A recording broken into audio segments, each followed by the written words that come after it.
जय हिंद दोस्तों। आज हमारी भारतीय समाज की 7वीं क्लास है। इसके पहले क्लास तक हमने जो दो इम्पोर्टेंट टॉपिक है, भारतीय समाज की मुख्य विशेषता और भारत में विविधता, ये दो टॉपिक को सफलतापूर्वक कंप्लीट किया है।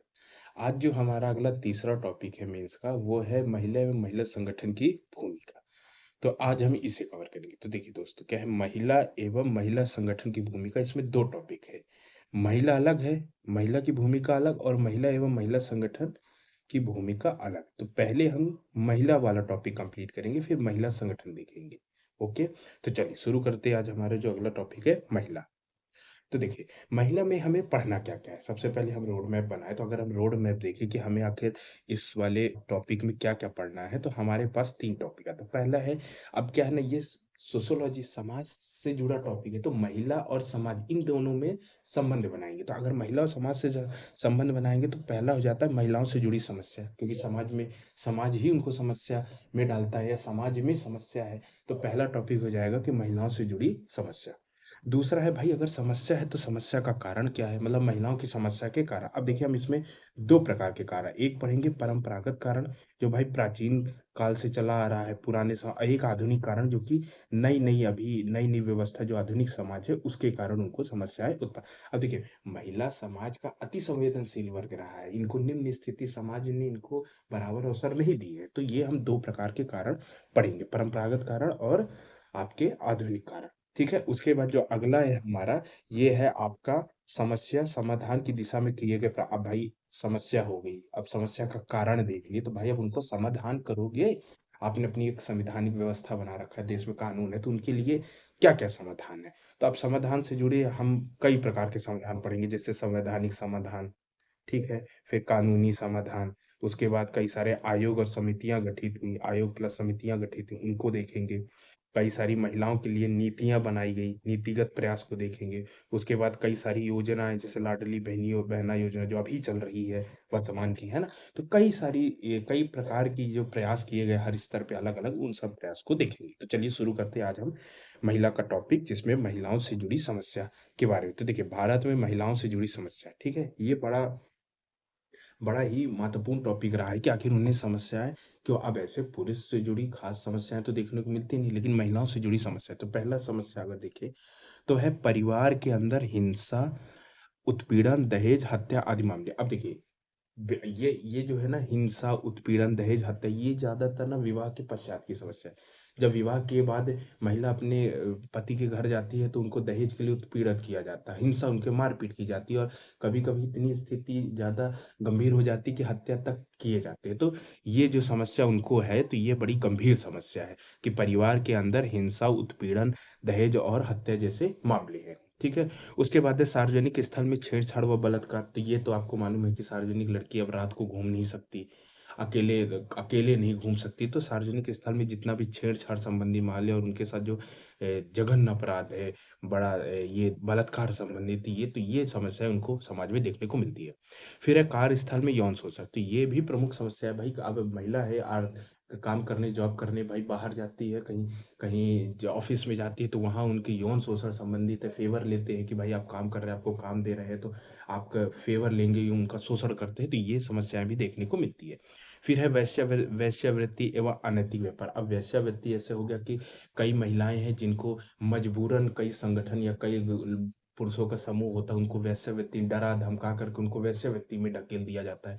तो वो वेश्यावृत्ति का पेशा करने लगती है, या फिर उनका अनैतिक व्यापार है, महिलाओं को बहला-फुसला कर ले जाएँगे, फिर उनको बेच देते हैं महिलाओं को।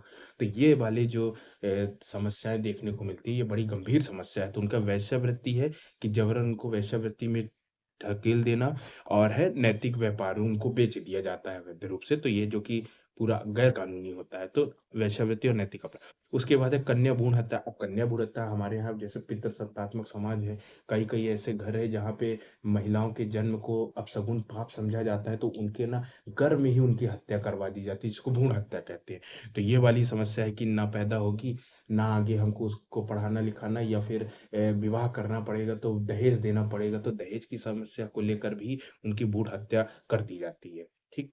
फिर नेक्स्ट है अश्लील चित्रण, अश्लील साहित्य, चित्र आदि द्वारा महिलाओं महिलाओं का अभद्र निरूपण और उनकी गरिमा में प्रतिष्ठा का क्षरण। अब भाई अश्लील चित्रण किया जाता है, महिलाओं की फ़ोटो बना दी जाती है, फिर उसको एडिट करके फिर डराया उनको, मतलब ब्लैकमेल किया जाता है कि हम फ़ोटो को सार्वजनिक कर देंगे, या फिर कई ऐसी उनका टिप्पणी की जाती है, अभद्र भाषा प्रयोग किया जाता है, तो ये वाली समस्या भी अक्सर देखने को मिलती है।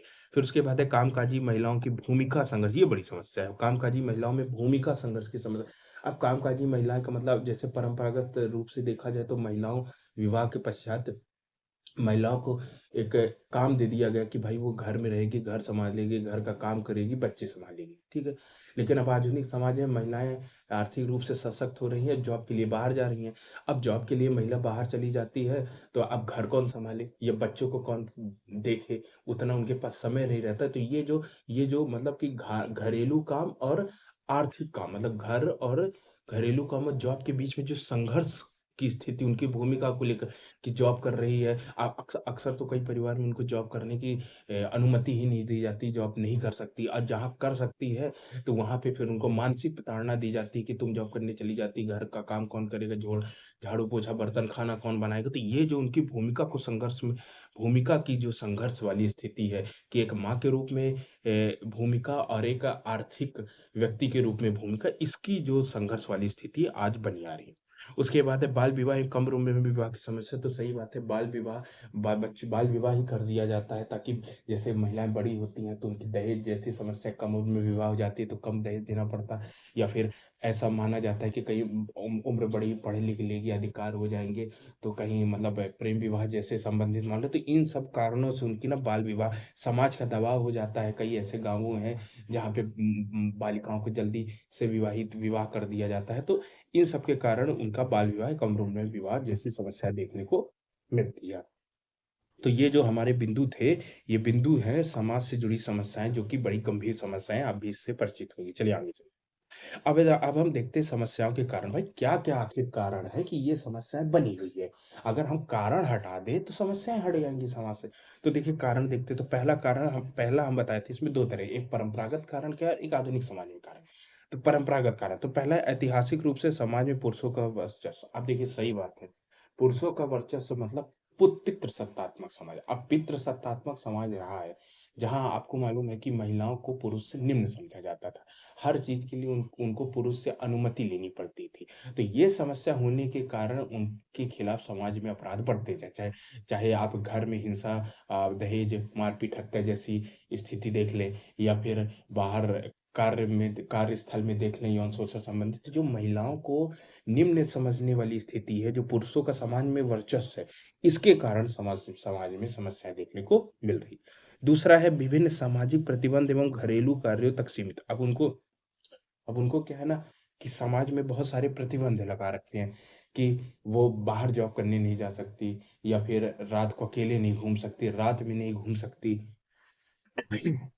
या फिर घरेलू, उनको ना सिर्फ़ ये समझा गया कि नहीं, वो सिर्फ़ घर घर सँभालने के लिए ही पैदा हुई है, घरेलू झाड़ू-पोछा बर्तन ही करेगी, बच्चे सँभालेगी, वो आर्थिक काम करना, जॉब करना उनके बस की बात नहीं है। तो जो ये मनोधारणा नहीं है, ये जो समाज का विचार रहा है, इसके कारण जो महिलाओं के खिलाफ हिंसा है, समस्याएँ हैं, वो देखने को मिलती है। फिर है निम्न शैक्षिक स्तर एवं शैक्षिक अधिकार एवं शैक्षिक अब सही बात है, आप महिलाओं को पढ़ने ही नहीं दिए, आपने महिलाओं को पढ़ने नहीं दिया, तो वो फिर अपने अधिकारों को जान नहीं पाई। और ये बात तो अक्सर सबसे ज़्यादा देखने को तब मिलती है कि जब मान लीजिए कोई महिला है, उसकी डिलीवरी होनी है, तो पुरुष समाज कहता है कि नहीं, डिलीवरी तो महिला डॉक्टर ही करेगी। अब भैया अपने समाज महिला को पढ़ने ही नहीं दिया, तो महिला डॉक्टर कहाँ से बनेगी?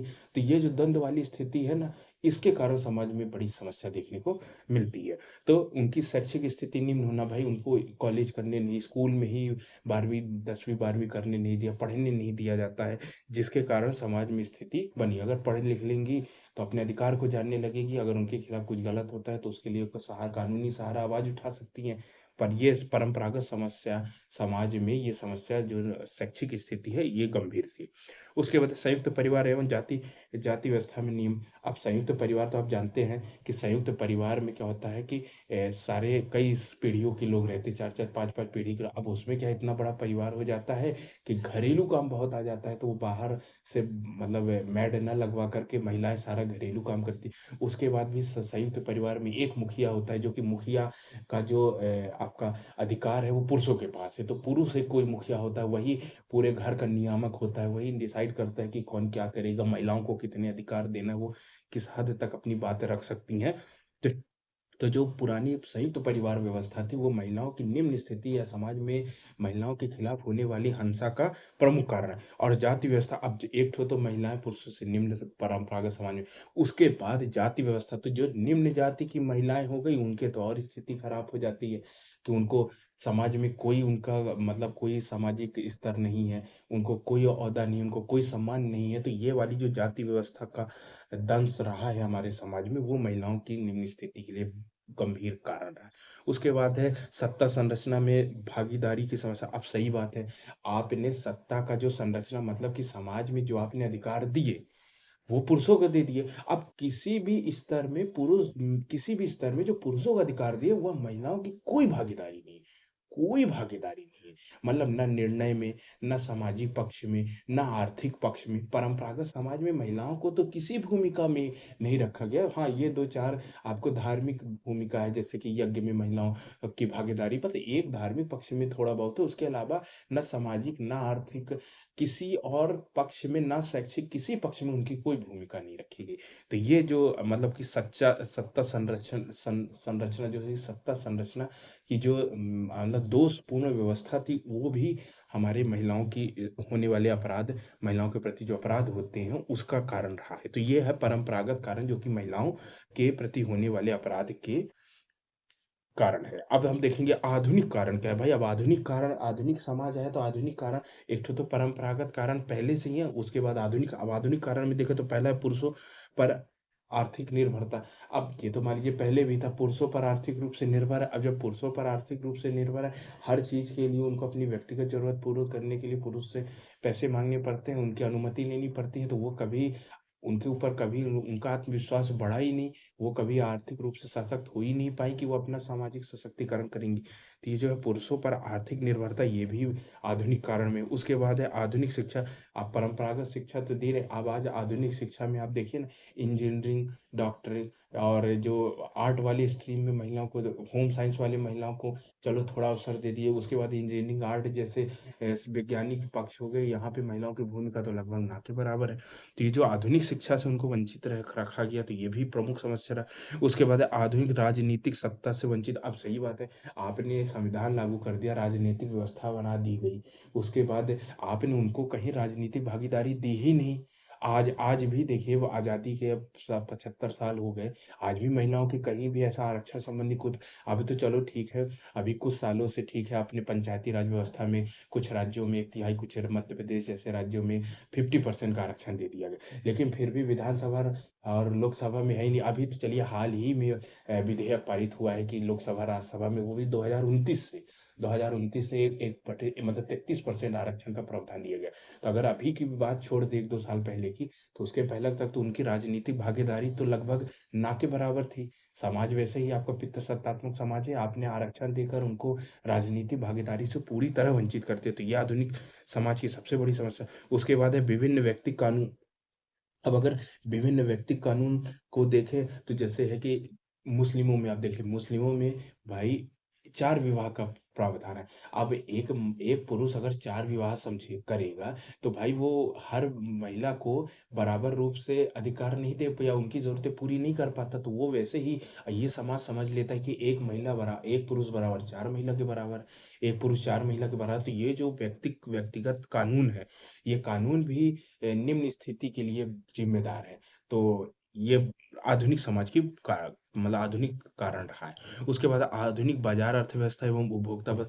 अब आधुनिक बाजार अर्थव्यवस्था की बात करें, तो जैसे मान लीजिए कि महिला जॉब करने जा रही है। अब जब जॉब करने जा रही है, तो बाजार व्यवस्था में ये समझा जाता है कि भाई महिला शारीरिक और मानसिक रूप से पुरुष से कमजोर है, तो उसको बाजार में काम का अवसर नहीं मिल पाता, उतनी मतलब कि उतने काम के अवसर नहीं है। उसके बाद क्या, उपभोक्तावाद में लोगों को ये लगता है कि हम अगर पुरुषों को देंगे तो वो ज़्यादा खर्च भी कर सकता है, महिलाओं मतलब उनको अवसर देने से उनकी जो मतलब कि बाजार है, मतलब कि उनका जो उपभोक्ता है, तो वो समूह बढ़ता जाता है कि वो पुरुष रहेगा तो वो मतलब कि जॉब के समय भी दे सकता है, जॉब के समय भी जॉब के अतिरिक्त भी उनका संबंध, मतलब जो आप समझिए कि जो ग्राहक और दुकानदार का जो संबंध है, या ग्राहक और जो बाजार का संबंध है, वो ये समझा जाता है कि पुरुष रहेंगे तो ये ज़्यादा बेहतर होता है, ज़्यादा अच्छा चलता है। तो ये जो महिलाओं को निम्न समझने का जो कारण है, या मतलब बाजार अर्थव्यवस्था उनको निम्न समझती है। चाहे आप शारीरिक शारीरिक श्रम देख लीजिए, उसमें भी उनका मतलब कि मतलब कम हिस्सेदारी, भागीदारी है।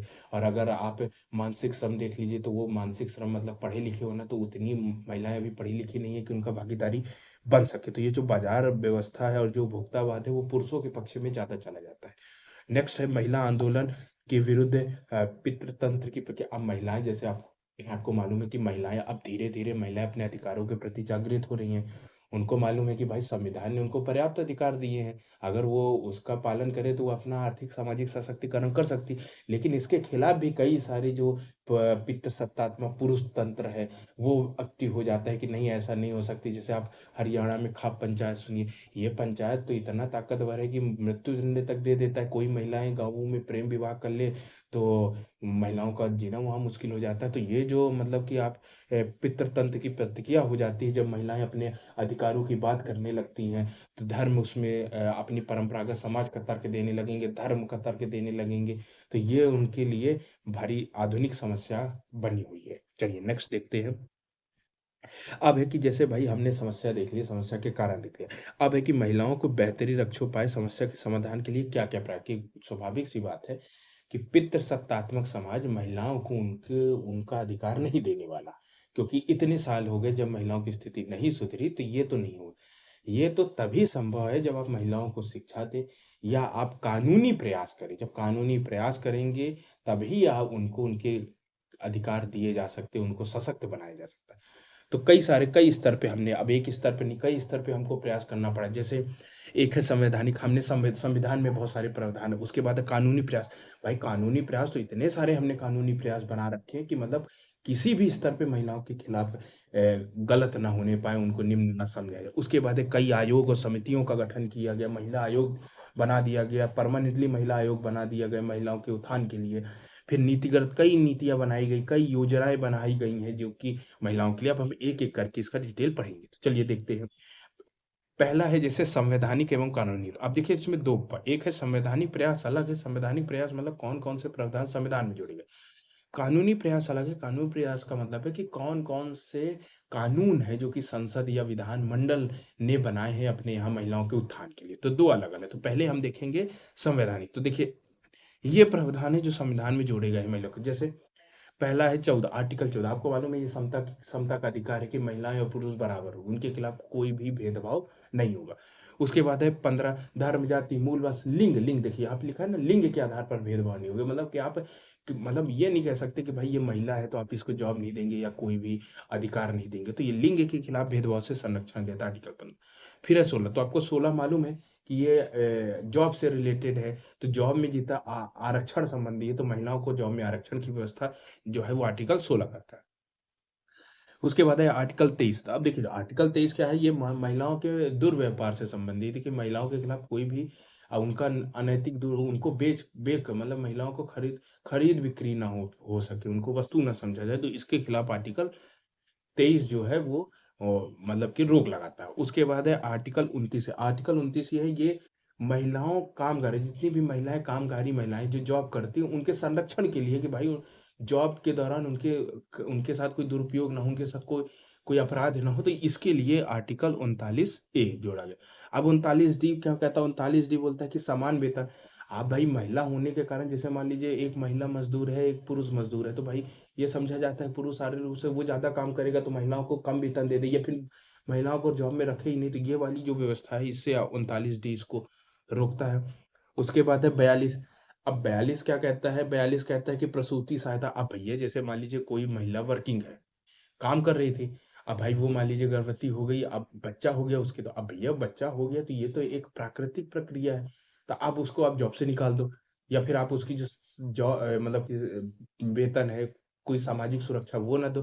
तो फिर वो कैसे पालन, मान लीजिए वो एकमात्र अपने घर की मतलब कमाऊ है, तो ये व्यवस्था है ना, तो इसको रोकने के लिए उनको ये कि जॉब के दौरान मतलब जब उस बच्चा की देखभाल या प्रेगनेंसी के दौरान भी उनको आर्थिक सुरक्षा दी जाएगी, उनको पैसे दिए जाएंगे, जॉब से आप ऐसे नहीं हटा सकते कि हमारा कोई फायदा नहीं है। तो ये जो सुरक्षा उनको 42 देता है। उसके बाद है 44।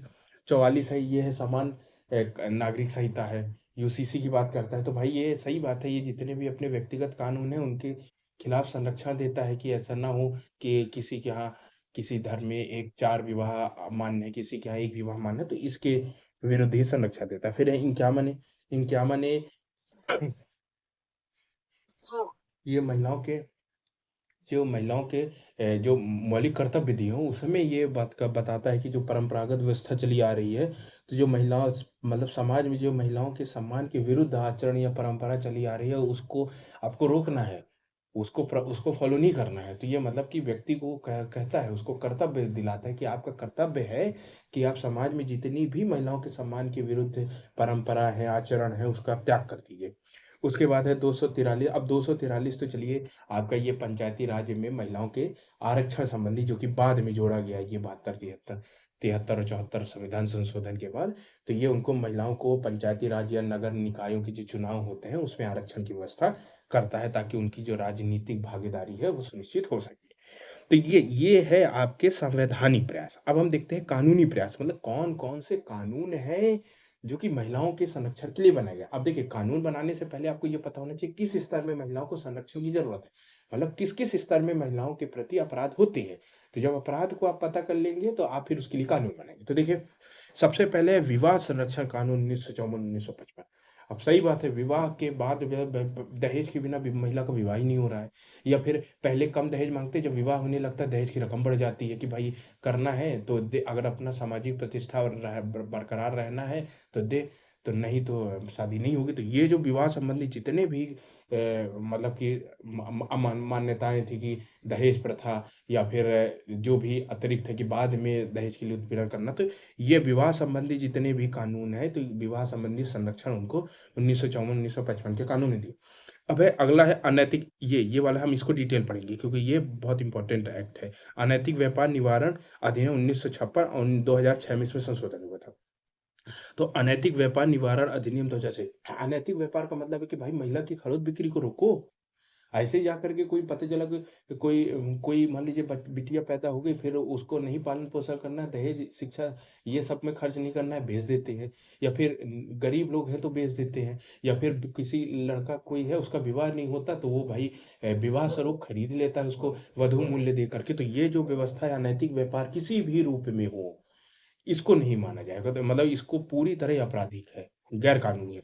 तो अनैतिक अनैतिक व्यापार के निवारण में संरक्षण रोकने के लिए, तो अनैतिक व्यापार को रोकने के लिए 1956 में अधिनियम, जिसमें 2006 में संशोधन किया, इसको हम डिटेल पढ़ेंगे। उसके बाद है हिंदू उत्तराधिकार अधिनियम 1956-2005। अब ये हिंदू उत्तराधिकार अधिनियम हुआ, आपने भैया जो पिता थी उसकी संपत्ति अपने पुत्रों को दे दी। अब आपने पुत्री को दी नहीं, मतलब सीधी सी बात है, आप उसको बराबर समझते ही नहीं हो कि पुत्र पुत्री बराबर है। आप उसको भी दो ना, जैसे एक पिता की संतान पुत्र है, वैसे ही तो पुत्री संतान है, आप दोनों को बराबर हिस्सा दीजिए ना। लेकिन पहले व्यवस्था थी नहीं। पहले उत्तर भारत में आपके विज्ञान स्तर की बिताक्षर चलती थी, उसमें उत्तराधिकार अधिनियम था ही नहीं।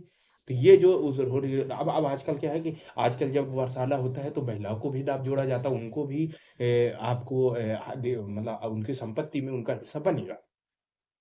तो हिंदू उत्तराधिकार अधिनियम में ये दिया है। फिर है दहेज निषेध पर। दहेज निषेध तो महिलाओं के प्रति होने वाली सबसे गंभीर समस्या है। और अति तो ये हो जाती, कई बार उनके शारीरिक हिस्सा हाथ पैर तोड़ने के साथ हत्या तक कर दी जाती है। तो ये पहले पहले दहेज कम लेंगे, फिर बाद में उसको समय समय पर दहेज के लिए प्रताड़ित करना। तो इसको रोकने के लिए दहेज निषेध अधिनियम 1961 1986 बना।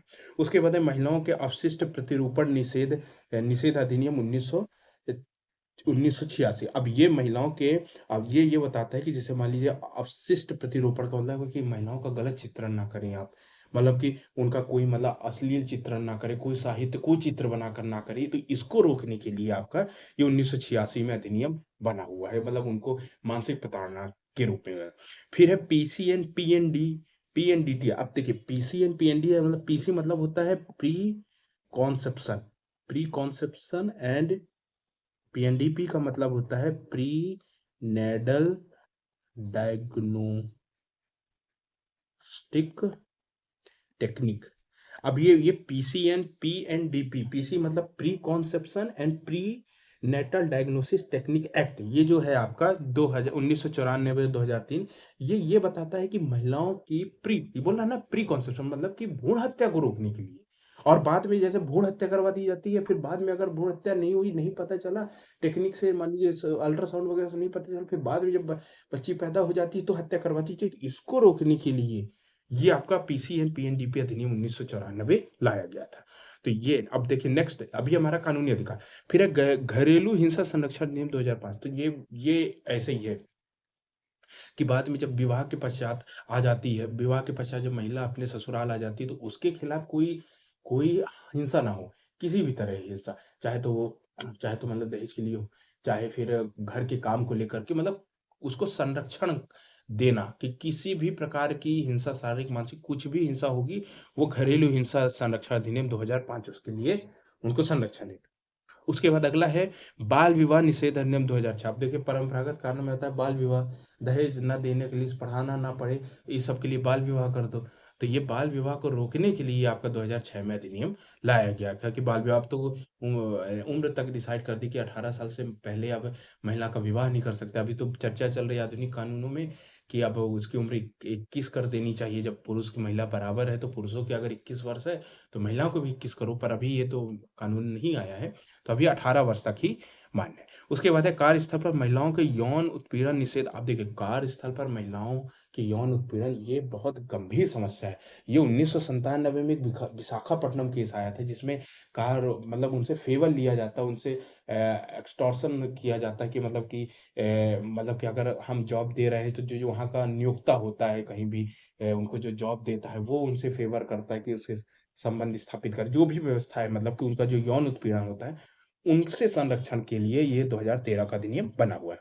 फिर है मातृत्व लाभ अधिनियम 2016। मातृत्व लाभ का जब मतलब माँ बन जाए, बच्चा हो गया, तो उसको, अब पहले जॉब करती थी, अब वो प्रेग्नेंट हो गई, बच्चे हो गए, तो भाई उसकी जॉब नहीं कर सकती वो जॉब, तो ऐसा ना हो कि भाई वो उसको फिर जॉब से निकाल दिया जाए, नहीं ऐसा नहीं कर सकते, आपको पैसा देना ही पड़ेगा।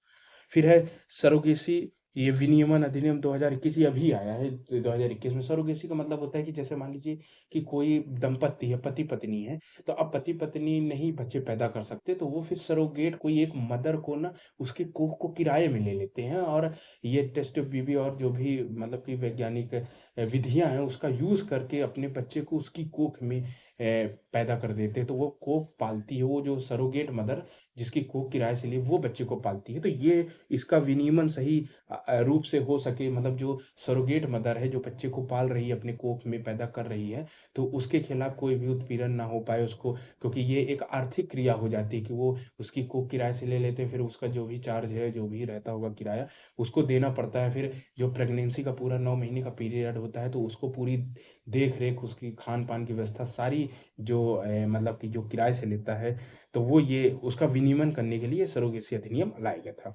फिर है एलआरआई पर सुप्रीम कोर्ट का, एलआरआई का मतलब होता है लिव इन रिलेशनशिप। तो लिव इन रिलेशनशिप को लेकर के सुप्रीम कोर्ट ने निर्णय दिया कि भाई लिव इन रिलेशनशिप में दो प्रेमी है, रहने लगते हैं, उसके बाद फिर अब क्या है ना कि महिला जैसे विवाह करके महिला जाती है, तो विवाह के पश्चात महिला को तो आपने कानूनी अधिकार दे दिए कि उसका संपत्ति में अधिकार है, और पूरे उसके ससुराल में उसका अधिकार है, उसके खिलाफ हिंसा नहीं हो सकती। लेकिन लिव इन रिलेशनशिप को लेकर के कोई कम मतलब महिलाओं के प्रति अधिकार संरक्षण कानून नहीं था। तो उसके उसके लिए फिर सुप्रीम कोर्ट ने आदेश दिया कि भाई लिव इन रिलेशनशिप के बाद मान लो महिलाएं रह रही है, अब ये तो पश्चिमी व्यवस्था है, पश्चिमीकरण का अनुकरण है, तो उसके लिव इन रिलेशनशिप के बाद भाई उसका कोई यौन उत्पीड़न ना हो पाए या उसके प्रति कोई हिंसा ना हो पाए, तो उसको रोकने के लिए सुप्रीम कोर्ट ने अपने निर्णय में ये कहा। अब आपको मालूम है सुप्रीम कोर्ट का निर्णय एक तरह से कानून ही होता है, जो भी वो निर्णय देती है सरकार को उसके अनुसार चलना पड़ता है। तो ये जो हमने अभी तक पढ़ा, ये हमने संवैधानिक भी देख लिया कि क्या-क्या संविधान में प्रावधान है, और ये कानूनी प्रयास, तो हमने जितने भी इतने प्रावधान देखे, तो ये उनके लिए कानूनी प्रयास किए गए थे। तो चलिए दोस्तों, आज के लिए हम यहीं तक ही रोकते हैं। अगर आपको वीडियो पसंद आए, अगले वीडियो में फिर हम इसको कंटिन्यू करेंगे, तो वीडियो को लाइक करिए और चैनल को सब्सक्राइब करिए। जय हिंद।